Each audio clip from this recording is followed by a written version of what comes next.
Now, and we're live and on the air, and this is Ed Dyer, and you're watching the TWIS Minion Science Island Hangout.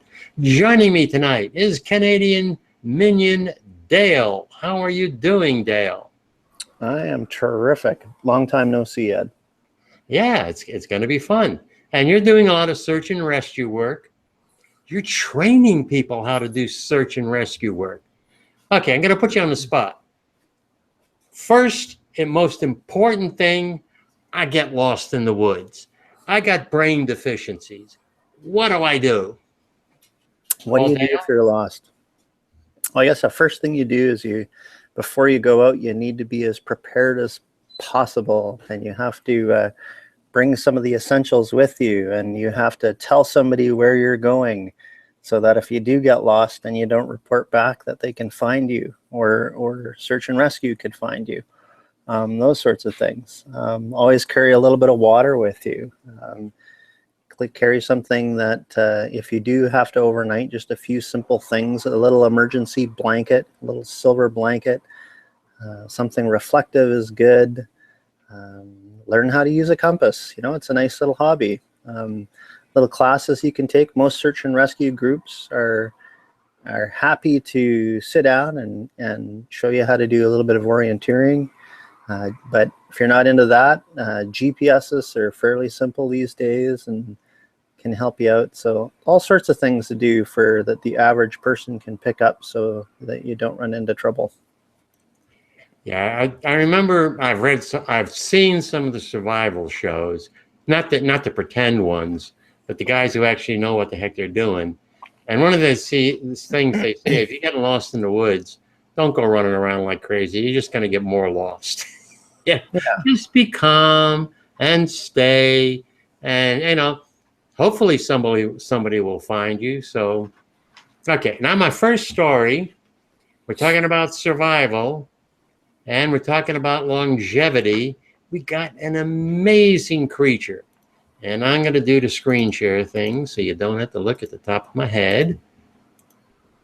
It's just an amazing animal, the Greenland Shark. And it's the longest lived vertebrae that we know of. It's a shark. It's a fish. Well, yeah, fish. It can live at least 400 years. And the females don't reach sexual maturity until they're 150 years old. Whoa. And let's see. They're found in the North Atlantic. The adults reach a length of 13 to 16 feet. It's amazing. Now, a lot of the long-lived animals tend to have slow metabolisms. And these particular sharks live in cold, deep waters. And they only grow about a half an inch a year. So they're very slow growing. Let's see. To determine the age of a species, they analyze calcified tissue. I assume that's something like a tooth. But because these Greenland sharks, they grow so slowly, what they had to do, really interesting, they had to apply radiocarbon dating to the eye lenses of these 28 females that had been caught. And the analysis showed that the average lifespan of these 28 females was 272 years. They estimated that two of the largest sharks were between 335 and 392 years old. Whoa! And let's see, looking at the females. They said the corresponding age of the average age of the females they caught would have been 156 years. That's wow. And living you have to live 150 years before you even reach, sexual maturity and can reproduce. Sounds interesting. I wonder what's so different about their programming from us that, we live roughly 80 years and they're so much longer lived. I guess it's all in the genetics somehow. Maybe their environment. It's definitely in reaction to their environment. You're talking about evolution. In this case, their environment's cold, deep oceans. And I think, well, you've got, I mean, the tortoises. Tortoises can live maybe 200 years. I'm not really sure. The ones on the Galapagos Islands, maybe, and they're a land animal in the desert, but they also have a very, very slow metabolism compared to other creatures. And I'm going to, once we get into the deep ocean, where the creatures living there live at a very slow pace. They all have slow metabolisms. Number one, they don't get the sun. They don't have a lot of resources. So they have to conserve their energy a great deal. So, I'm going to guess we're going to find other creatures in the deep ocean that live longer than this, but 450 years. Whoa. Yeah, that's a long time. I didn't make the connection with colder, deeper, darker water. That's interesting. I wonder if is that correct? Have you heard that somewhere else where that's sort of a given within scientific circles? I don't know if it's a given, but I have read that in other stories that I've got, other research that I've read about. And I know that there are at least some species that are found in the deep ocean and found also in higher elevations. And the ones in the deep ocean definitely live longer. The kinds of sharks, there's a megamouth shark, and they tend to grow bigger, and they also are slower moving in terms of going through the ocean. You've got, what is the only difference might be the deep sea creatures that live near the sea vents. Yeah. And they're living off a chemical reaction, the chemistry, whatever the material that's coming out of the vents. Their metabolism might be different, might be more like those in a higher elevation. But I definitely think it's, even in people, I'm thinking of a couple of long distance runners that I've read about. The athlete, they have this slow heart rate. And I'm wondering that slow heart rate relates to slower metabolism. Yeah, well, there's probably all sorts of things, like even from the muscle, because it's not used as much, right? Mm-hmm. Like if you have less beats per second, that's less mechanical wear on the heart, you would think. And then, the way the nutrients are distributed through the body with a slower, more forceful stroke rather than maybe a shorter burst. I'm not sure if any of that's correct, but yeah, that's all interesting. It's all good science. Yeah. Got another really interesting animal behavioral story. And these are the humpback whales and their interactions with orcas. And let me screen share once again. And the really interesting thing here is this is a behavior that's been observed. And it started with a guy named Robert Pittman, who works for the Southwest Fisheries Science Center. And what he observed was what he thinks are altruistic behavior in humpback whales, saving other marine species other than the humpback whales from orca attacks. And he observed the humpback whale, he says, coming to the rescue of a seal after a pod of killer whales had knocked it off an ice floe in 2009. And another member of his team witnessed a group of humpback whales driving off a pod of killer whales that had killed a whale pup. And they surrounded the pup and prevented the orcas from eating it for several hours. And so the researchers, they went through 115 incidents. This is in published and unpublished studies. And they found 115 incidents of humpback whales rescuing other creatures from orca attacks. And in only 10% of the cases, 11 out of 115, did this rescuing activity involve humpback whale calves themselves. The rest were involved in effect rescuing sea lions, gray whales, sunfish, harbor seals. And the researchers found that many of the humpback whales that engaged in these rescues had scars on their bodies, probably from orca attacks when they were younger. So, you know, that had something to do with developing this particular behavior. Now, the altruistic nature of it, and that's always controversial when you're talking about, you know, applying human-like altruistic behavior towards another species. But the fact that the whales are, you know, for instance, where they had a seal which was on an ice floe, the orcas knock it off, and then the humpback whales come around and surround the seal and drive off the orcas. It's what they're protecting isn't a humpback whale calf; it's another species. So that's, you know, that really does suggest some kind of altruistic behavior. Yeah, I think most people like to jump to the conclusion that they're experiencing empathy for the other animal sort of thing. But yeah, that's a pretty long jump to make, I think, for that to happen. I'm just calling Autumn in. I mean, you can certainly see the humpbacks and the orcas. The orcas go after whale calves. They don't normally go after the adults themselves, not the bigger ones like the humpbacks and the sperm whales. Yeah. But so you have that behavior of the adult humpbacks driving off the orcas, and they would be, you know, as species competitors. I have to go in now. But so that would be the origin of this behavior. But then the fact that they're also driving off orcas and the orca attacks another species. It isn't like they're competitors over food or anything.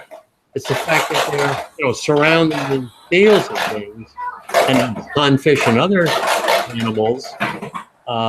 That's an evolved behavior, and they are, you know, they have a complex social behavior, so they're intelligent in that regard. So and I can definitely see where they would view the orca as the enemy, and so I don't know, maybe denying the orca's food or something. Yeah, no, that makes sense. From when you tend to look at it from an evolutionary perspective and what happened prior and those sorts of things, it helps draw, I bet, a little firmer conclusion.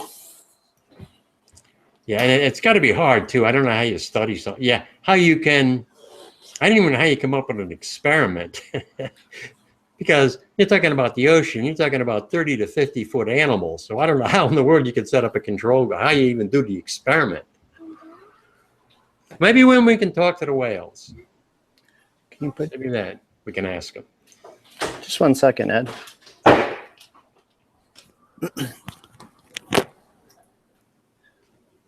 So what on there is Andrea could hear you in the yard.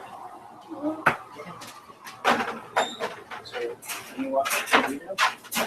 What? Can you watch TV? Okay, thanks. Hey, Dad, by the way, Andrea said I could sleep on a long block place. Okay. Don't make noise.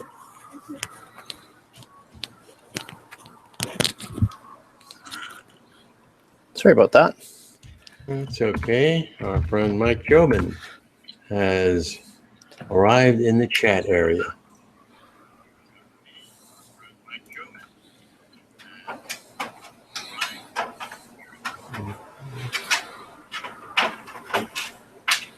All right. Saying hello to our friend Mike. One of my favorite animals is the sperm whale. You heard about Moby Dick.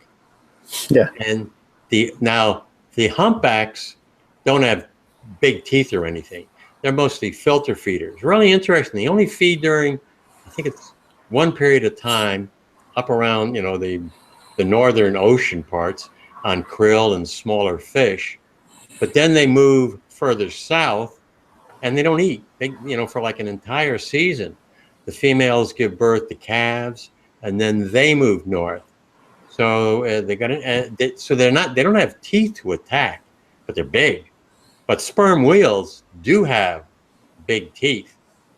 And the story about Moby Dick attacking the fish, that's been observed. And real old cranky pants male rogue sperm whales have been observed ramming into orca pods, ramming into the occasional ship.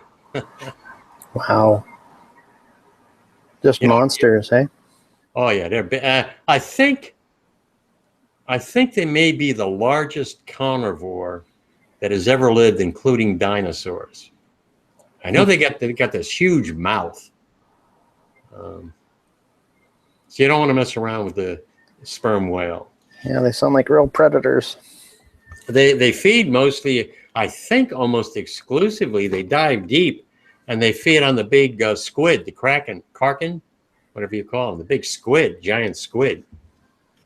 And another interesting animal. I didn't know there was enough squid around for them to actually feed on like that. There are, I don't know the exact, there are layers of squid, literally, I believe, possibly a mile, just almost a mile, or maybe 100 meters or something, just a whole layer of nothing but squid, giant squid. They're very prolific in the deep ocean. Huh. Cool. Didn't know that. I don't know if there's any other predator for these giant squid but the sperm whale. So they have it relatively good, other when there's a sperm whale around. Yeah, and they know that's the primary food for the sperm whale, because they find you get these large suckers that bites and things obviously from the giant squid on these on the sperm whales. So they know the creatures they're attacking are pretty big and ferocious themselves. Cool. I'm learning all kinds of things today. Well, I'm going to assume, since Saskatchewan's surrounded by forest, that you got a lot of mosquitoes in Canada. Gonna guess that. Yeah, where we are, it's sort of open plains. And then if you drive about 45 minutes north, highway speed, then you hit the boreal forest, and it's all thick forest. So, but yeah, the mosquitoes here are just recently, they've been pretty bad. But you're mentioning weather a little earlier, and it's been really wet here. Lots and lots and lots of rain.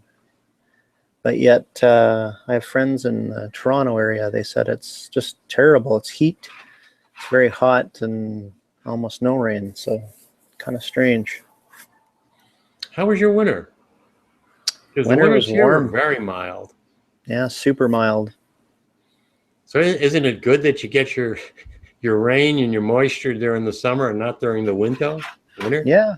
No, it's been good, and we got not tons of snow, but we got a fair amount, and yeah, the weather's been, can't complain.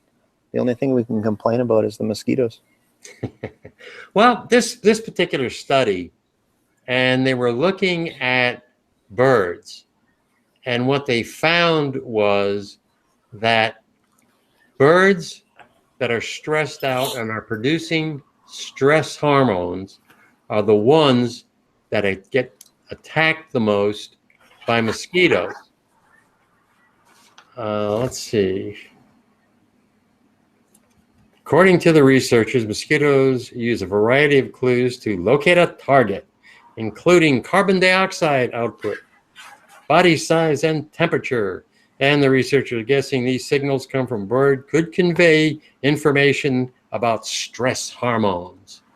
So the birds get very stressed out. The birds that are producing the stress hormones are the ones that the mosquitoes feed on. And the stress hormone also affects the number of eggs that the mosquitoes lay. They actually lay more eggs, appears to be. And they did also experiments in a lab where I forget how they induced stress. They didn't electrocute them, but they reduced stress in the in birds, and then let the mosquitoes feast on them. And then they looked at the blood in the birds, and they looked at the mosquitoes themselves. And that's how they found out the mosquitoes actually, the stress hormone affects the mosquito behavior as well as the fact. Wow. Whoever thought of that? That's quite the jump to make. Interesting thing to study. Whoever thought that might occur. I'm thinking, I don't know, would that apply to humans? Does a stressed out human, if you're going to go out in those woods where you're going to get swarms of mosquito attack, maybe you should go out there and maybe you do a little yoga exercise. Maybe you get your headphones and a real chill music or something, so you're really chill and you're not going to worry about the mosquitoes attacking you. Dale, you can do an experiment, Dale. That's right. You can be our control group. Oh, I tell you, we some of the places, like when you're in the middle of the boreal forest, everything is trying to kill you out there. Every bug you can imagine, horse flies, and they all want to eat you. And if I didn't have, putting tons and tons and tons of bug spray on, it would be unlivable. Like you couldn't. This time of year is just terrible. We were up way up north, far from civilization. Like we're talking, the last cell phone service was 3 hours south, sort of thing. So no communications or anything, but way up there, the bugs were just every kind of bug just wanting to eat you.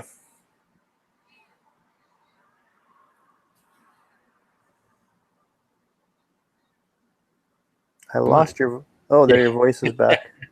Our friend Mike in the chat room said the Perseid meteor shower is on NASA TV right now. Get a chance to see the meteors? It's supposed to be today and tomorrow. Actually, yeah, today. Well, today's Friday where I am. So last night and today is supposed to be the best, a real surge, some of the really spectacular meteor showers in years. I haven't checked it out, but maybe after this broadcast is done, I'll take Autumn out there. We'll go look at the sky, see if we can see anything. Mike also says, I don't know about this, but Mike is saying that you can use garlic as a natural mosquito repellent and to treat West Nile virus. It might be a repellent. It can certainly repel people. I don't know that garlic to treat West Nile virus. That might be a little bit shaky. Yeah, I don't know. I know for, he's saying it affects the mosquitoes. You can use it as a repellent. Yes, that's what he claims. That's what he read. Well, I'll try it, but I suspect that after about 10 seconds, I'll have DEET all over my body.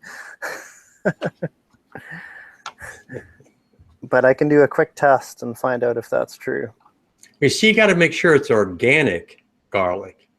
Maybe none of that GMO stuff. It's got to be organic garlic. Yeah, nasty chemicals.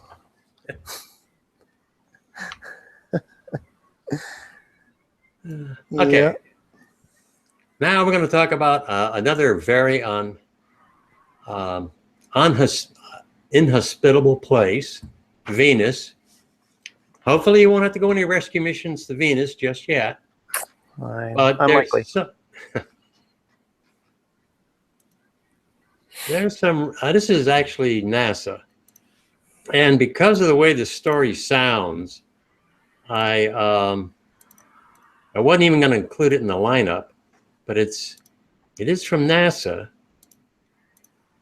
And they're saying a NASA climate modeling suggests that Venus may have been habitable at some point in its past. Now, you're just talking about a model, And so somebody plugging in a bunch of numbers, and they're using, they're using the model. The basis of their model is climate change on Earth, the models that work regarding climate change on Earth.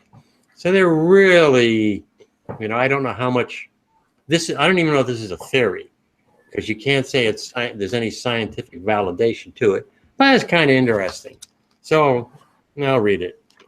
And they say Venus may have had a shallow liquid water ocean and habitable surface temperature for up to 2 billion years of its early history, according to this modeling. Yeah. And the modeling was similar to a type used to predict future climate change on Earth. Many of the same tools we use to model climate change on Earth can be adapted to studying climates on other planets, both past and present.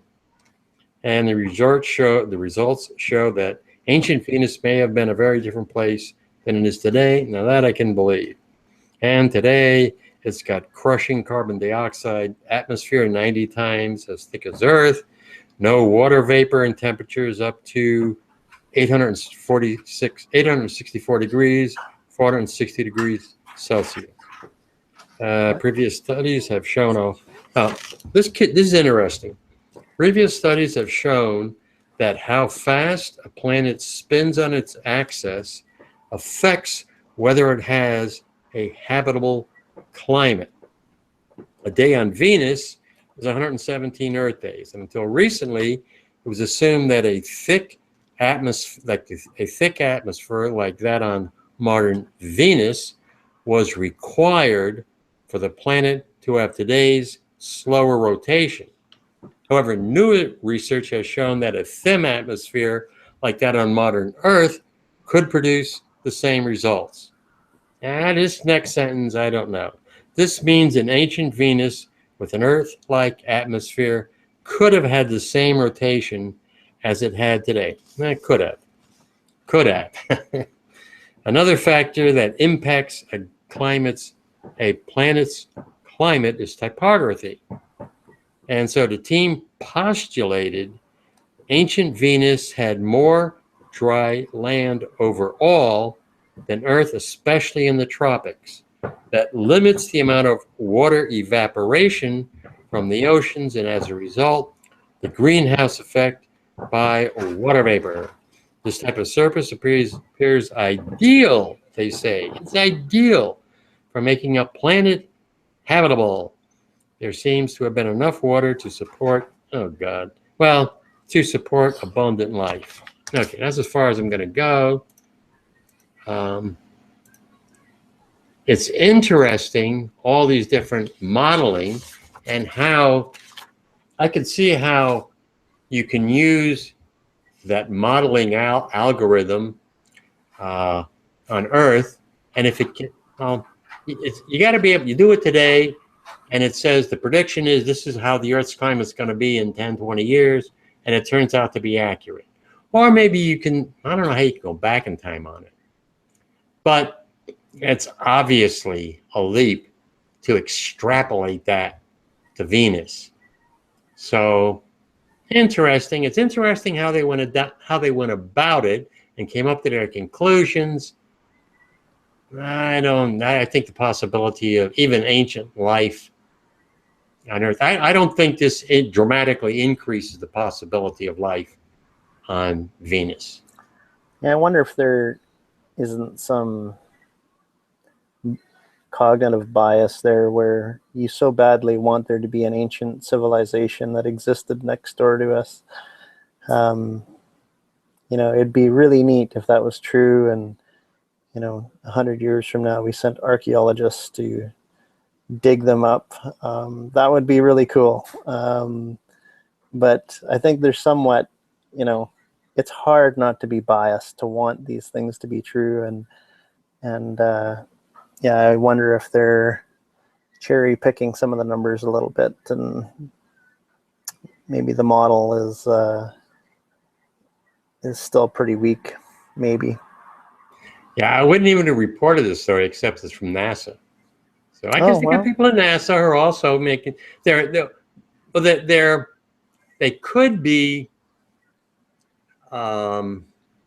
trying to perfect their climate model for Earth, and this is one way of maybe kind of doing it. I don't know, but it is NASA. It's my money. It's my taxpayers' money. Yeah, You're doing this with. It'd be nice if they were right. It'd be really cool if that was proven out someday. Have you ever read the book The Expanse? It's a series of books, or heard about the TV series The Expanse? Nope. It's about a future where you do have people on Earth have colonized other planets, and they mine, for instance, the asteroids. So you've got people who live. You got three populations basically: population on Earth, population on Mars, and a population on the asteroid belts. They call them the belters. The interesting thing is, the people, the scientists that I've read say that it's a very good, accurate presentation of how these different environments would affect the body. For instance, the belters tend to be long, thin people, and belters can't even survive on Earth. They just explode. Oh, yeah. So it's an interesting. It's showing how the writers are beginning to get science fiction in their stories and books a little bit more accurate. Yeah, they're thinking about it a little more. Yeah, that's even. I don't know. Have you ever? I don't know how much you watch you work for a television station. Yeah, that's right. Who watches television? You're behind the cameras all the time. Yeah, that's right. I'm too busy to watch television.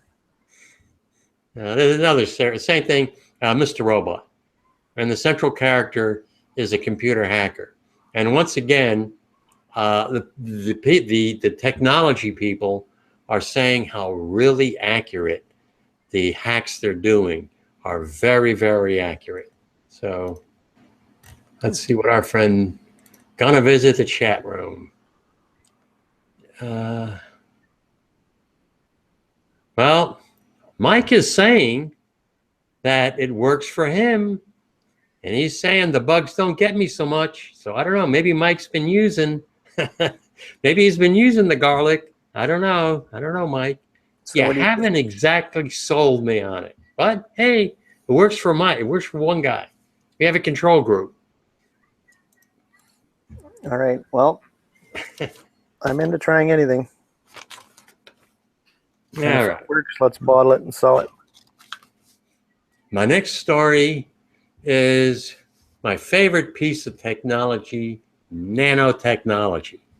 It mind-boggling. You're talking about technology on something, using something that's like 5,000 the size of a human hair. That's incredible. And here, to make it even more fun, you're talking about nano space rockets. It's a thing. Who knew? I can show you a picture of our little nano space rockets. And it might have practical applications. It says moving a nano satellite around in space takes only a tiny amount of thrust. And engineers from Michigan Technology University and the University of Maryland, what they've actually done is they're learning how to perfect this particular chemical interaction that can be used to produce that tiny thrust that small satellites can use to maneuver around space. Space isn't the empty vacuum of nothingness many of us assume. And this is Kurt Turhan. He's the lead author. Space actually has a small amount of atmosphere that causes drag, solar winds that push satellites off course, and space debris that presents a constant hazard. This is especially important in the new era of space exploration. And this I did not know. Dozens of companies plan to launch thousands of new satellites, some as small as a shoebox, within the next 5 years. And each of these nano satellites, I don't know if it's, I wouldn't call something the size of a shoebox a nano satellite, certainly a small satellite, but they will need its own tiny thrusters. And the propellant for these thrusters are called ionic liquids, which are room temperature liquid salts. And much like sodium chloride table salt that many of us enjoy, ionic liquids are comprised of roughly equal numbers of positively and negatively charged ions. And he said that these electric fields supplied by spacecraft batteries can exert force on these ions and inject them into space at great velocity. The emitted ion beam can provide that gentle thrust that these nano satellites need. And many of these tiny, they call them electric spray thrusters, packed together, can propel a spacecraft over a great distance. Well, they say even to the nearest exoplanet. Yeah, it might take a little while. But it could happen, I don't know. Electric spray thrusters are currently being tested by the European Space Agency for use in ELISA Pathfinder, which hopes to pose objects in space so precisely that they would only be disturbed by gravitational waves. There you go. Your tiny little nano space thrusters. Interesting. That's companies, thousands of tiny satellites. I mean, that shows you space is becoming enterprise is entering space. Isn't Elon Musk behind one of those ventures where they're putting up thousands of satellites, these little tiny guys, to try to deliver internet to the masses? I think it was his company. Yeah. If it works, that'd be good. That's I've talked about this in the past, and I've seen a couple of articles recently about how you have Comcast, and you only got a couple of companies that really dominate the digital business, the cable business. And I don't have a choice. If I want a cable to my Wi-Fi server, I got to get Comcast.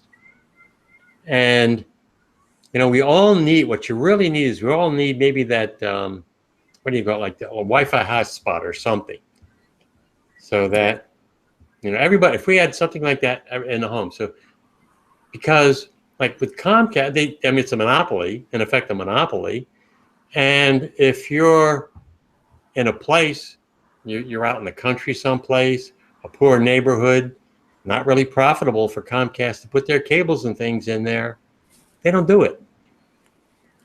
And so it creates problems, so. Yeah, it sure does. Yeah, it'd be really nice if there's some way they could just blanket the planet in it. I think there will someday, but it'll wind us costing money in some way, shape, or form. Yeah. We're not going to save money. That's the one thing I will say. It'll be more convenient. It'll be much better from a security standpoint. We all have our own dedicated Wi-Fi connection. That's one of the things since I was last on. It's been a while since I've been on, and one thing, and it feels like the world has seen a lot more violence in the past 6 months or so. It seems like there was a while there where every week there was some sort of major terrorist event somewhere, something going on. So I don't know if that's just me or noticing a little more, or has the world this past year gotten a little bit more sort of highlighted with violence, occasional violent actions. Not necessarily more violent planet, but there's been a lot more in the news. There's been lots of huge events that have to do with terrorism, France, and that sort of thing. You have that. You also have that copycat. You have two problems. You have the copycat problem. In the United States, we've had some shootings and things, and that tends to be. These things happen in bunches. They didn't say it properly, but you tend to see 3, 4, 5 at a time over a space of a couple of months. The real problem is you're talking in most cases about your lone gunman or a small group of people. So you have ISIS claiming, the Islamic State claiming responsibility, but all they're doing is basically saying, go get them. They post on Twitter, Facebook, whatever, and they're saying, go out and kill them Americans or Germans or whatever. And then you get a disgruntled individual in Germany and the United States, and that disgruntled individual, and maybe even ISIS says, okay, here's how you can do it, perhaps. But and that's almost impossible to stop. Yeah. I don't know how you stop that. Yeah, exactly. You have somebody that's with psychopathic tendencies or severe depression or something where not everything's right in their life, and they're easier to turn into a terroristic fool. Go out and kill a bunch of people that are just trying to have a decent day. Yeah, I'm thinking of groups of people, the groups of people who seem more concerned with measures we should take to stop terrorism. And these same people, as far as I can tell, also don't have a problem with the fact that record numbers of Americans are buying AK-47s and assault rifles. That disgruntled lone gunman. And that's what I'm not worried about I'm not worried about the terrorist group, to tell you the truth. Maybe they can blow up, like 9/11, maybe that can happen. You know what? I'm worried about those thousands. I mean, maybe 100,000. We don't know how many Americans have got assault rifles. Yeah, they're out there like crazy. There are lots of rifles around, that's for sure. Yeah. Okay. Now, I'll go on to some, perhaps, a potential advance in treating heart bypass, not having to perform surgery to correct the problem. And let me do the screen share again. Okay.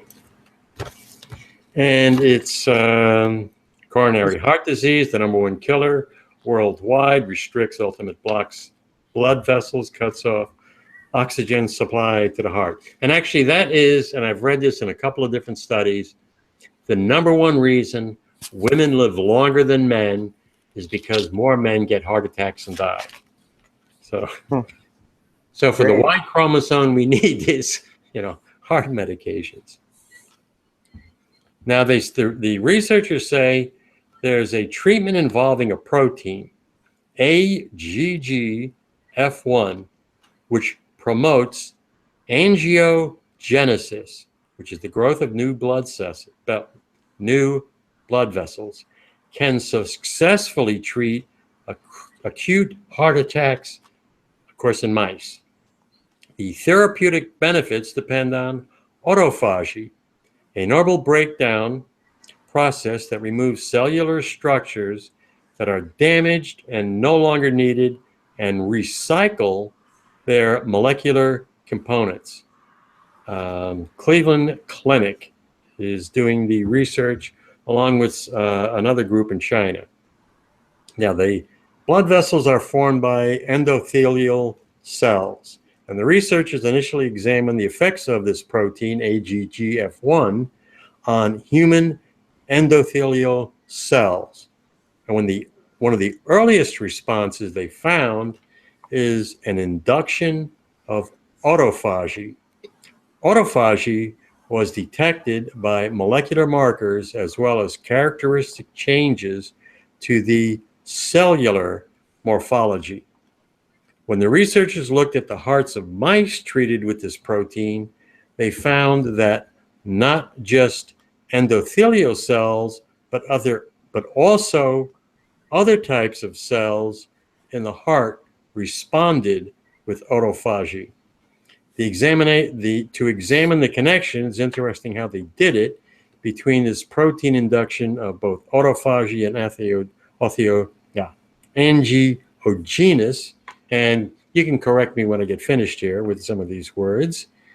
They used this protein. They found blocked cell vessel formation at the earliest stages, suggesting that autophagy is required for this protein-mediated angiogenesis. When the researchers created mice, which is always interesting, they're creating specifically mice with mutations for either one or both copies of this protein. They found that mice that didn't have the protein die as embryos. About 60% of the mice that have one copy intact, however, survived to adulthood. And these mice have reduced levels of autophagy in their hearts. They then turned to a mouse model of myocardial infarction. They found protein levels increased in the injured heart muscle with this myocardial infarction, and that this is likely mediated by the lack of oxygen in the affected tissue. Treatment with external AGGF1 protein following the M1 increased the number of mice that survived 2 and 4 weeks later. So they have this process working with mice. Yeah, it's interesting. Reminds me of another story where here they're working with angiogenesis to grow new vessels, and in something like cancer, you actually do the opposite. You want anti-angiogenesis to cut off the blood supply so the cancer can't grow. So they're kind of at odds to each other. I'm not sure if that means anything, but you kind of want that homeostasis, right? That balance between both. And it sounds like a difficult problem. If you can treat, I'll say internally, as opposed to doing surgery. And if you can get that treatment targeted to specific points in the body, perhaps, like you say, you want to increase, is it autophagy or autoanagenesis? You want to increase one of the two, I forget which one. But you only want to do it maybe where you've identified there's a blocked heart artery. So you do that instead of the surgery. And then the opposite for someone who's got a cancer problem. Yeah, they're going to sort it all out. They're going to, I think, sooner than people think, they're going to get quite a bit of this sorted out and get quite masterful at altering human biology. And yeah, I think it'll happen sooner than what people think. I think that we're doing the hard part right now, and we're rapidly sifting through all the very difficult math and things, all the physics of what's going on. And it's hard problems, but I think they're going to get figured out. And the interesting thing too is this is another big advance is how you can create mice specifically to perform a particular test on something. Their ability to create these new mice for exactly what they want to perform the experiment. That's a big advance. Yeah, yeah, it's all a huge advance. But I'm going to have to cut her a little bit short tonight. Okay. Be up early to program some radios. So, but I'll try to join in sometime soon. Okay. And I'm sure I'll catch you in a future episode. Great. Look forward to it. All right. Rescue people. Yeah, all right. Thanks, Ed. We'll talk to you later. Okay, I'll see you, Dale. Okay, bye-bye. Yeah, that's what I like, a discussion. And as I posted on both Facebook and Google+, just me sitting up here reading stories. Well, you can read the stories yourself. What I'm looking for is a hangout where I can have, some interesting discussions. Now, I've got a few more stories I guess I can go over. Not a lot of detail. I wanted to, I had a couple of stories I was hoping Justin could join me. One of them, we're talking about U.S. mortality rates. And it's kind of a good news, bad news story. Now, the good news is that overall, U.S. mortality rates are on the increase. Let's see, increase, decrease. Let me read this to make sure I got it right and I don't screw it up. The death rate, yes, the death rate in the United States declined in the first quarter of this year and through June. They've taken the information through June, and it shows that the death rate is down. Yeah, now, the important thing there was that last year, for the first time in quite a while, there was an increase in the death rate, and it appeared to be related to a spike in drug-related deaths. But now, looking at least the first 6 months out of the year, it seems that the death rate is back to dropping. Let's see. It said a flattening of the mortality rate from heart disease meant that the rise in the death rate from drug overdoses was not offset to the extent that it had been in the past. But in the first quarter of 2016, the death rate from heart disease once again started to decline to, let's see, it's 77.8 per 100,000. So it dropped from 188.5 for the first quarter in 2015 down to 177.8 in 2016. That's a pretty big drop. That's a significant drop. And that pushed mortality overall down to 772 deaths per 100,000 people versus a little over 800 in the same quarter in 2015. Death rates for diabetes and other chronic lower respiratory diseases were also lower. They're not so sure about drug deaths. A little too early to tell about what's the trend as far as drug deaths are concerned. Also down, death rates for chronic liver disease and cirrhosis. I think one of the things is we're seeing what we can treat, things like sclerosis, drugs in particular.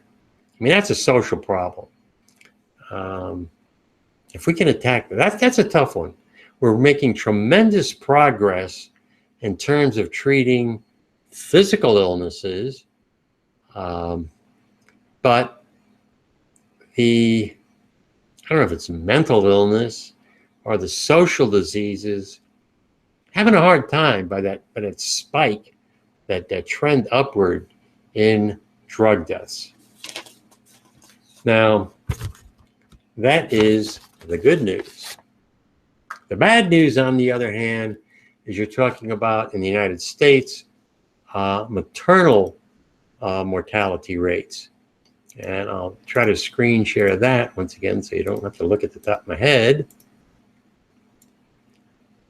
Now, there's the study. This is Boston University. The estimated maternal mortality rate for 48 states and the District of Columbia increased, and this is over a 14-year period, increased 26% over a 14-year period. Increased. This is the kind of thing I would be expecting to going down, not up. And this is according to a study from the Boston University School of Public Health. And it was published in Obstetrics and Gynecology. The estimated maternal mortality rates, excluding California and Texas, and I'll get back to that. In the year 2000, it was 18.8 per 100,000. Now it's around 24%. In 2014, it was 24 deaths per 100,000. Earlier estimates significantly underreported maternal deaths. Well, we don't care why. So it was a correction. Let's see, blah, blah, blah. World Health Organization reported that in 157 of 183 countries, there were decreases in maternal mortality rates since 2000, the year 2000. So the United States, comparatively, not doing too well. And this is ridiculous. The maternal mortality rate the United States compared to, or was comparable to, Iran and the Ukraine. The number of women dying during childbirth. Iran, I mean, we're not doing any better than Iran and Ukraine. And of the 130 industrialized countries, only Mexico had a poorer rate. And this is data from the National Center for Health Statistics and the Center for Disease Control and Prevention. This is where the statistics came from. And this is death of a woman while pregnant or within 42 days of termination of a pregnancy. And we're not talking about abortion, because I've seen statistics like you're 14 times more likely to die. A woman is 14 times more likely to die giving birth to a child as opposed to an abortion. Now, the two states they excluded were California and Texas, because there the trends were very different. Outliers. California in a good way. California showed a marked decline in maternal mortality between this time period, 2003 and 2014. Texas, and we're looking at one period in Texas, it doubled between 2011 and 2012. Yikes! It doubled in Texas. Now, I found a little bit of information, and this is on a radio station site from Austin, Texas. And it said that in a study in 2010, there was a doubling of the maternal mortality rate in Texas over a 2-year period that wasn't seen in other states. This maybe has something to do with it. Not really sure. In 2011, the state legislature of Texas cut family planning and women's health programs, which provided care and routine screening for low-income women, and they slashed the budget by 2/3, and some women were knocked out of the health provider programs, and programs that involved that allowed abortions, they were kicked off. So, I mean, I don't know, correlation equals causation, but that's a pretty good connection there, I think. You cut the funding, and particularly that dramatically, and all of a sudden you see a spike in maternal deaths caused by pregnancy, etc. I don't know. That's kind of depressing news. But hey, good day on a low note. So overall, we're doing we're doing good overall as far as, you know, all our health. America, we're getting really healthier, death rate declining, but man, when it comes to pregnancies, death because of pregnancies, childbirths, that is pathetic. That the only country with the only industrialized country with the worst rate than us is Mexico. Let me check into the chat room. Yeah, I don't know. Mike is talking about the drug problem. People are getting shut out of antidepressant drugs, and they're going to street drugs. And that could certainly be it. I don't. How do you stop people from taking drugs? You can't. Obviously, you want to focus. I don't think this is a problem that can be solved in the city or state level. It's too big of a problem. You have to focus on treatment rather than trying to stop people from taking drugs. It would be good if you could stop people from taking drugs. Programs that are designed to stop people from taking drugs, good programs. They're just not going to work. And it's resource management. So all that money that's going into trying to get the police to stop taking people from drugs, you take all that money, which really is not effective, not being put to good use, effective use, and you focus that and you put that into treatment programs. Trying to get people who are addicted to drugs, trying to get them into treatment programs, and then creating, I don't know how you can get around not allowing people to take drugs. And the dividing line to me is drugs that cause violence, such as meth. And alcohol causes violence. We can't do anything about that. Something like meth and the date break drug and stuff like that. But all these other drugs, you know, it's just your drug of choice. Maybe you use caffeine. Maybe you use an energy drink. You know, maybe you use marijuana. Maybe you use some other drug. I don't know. But creating a safe environment even.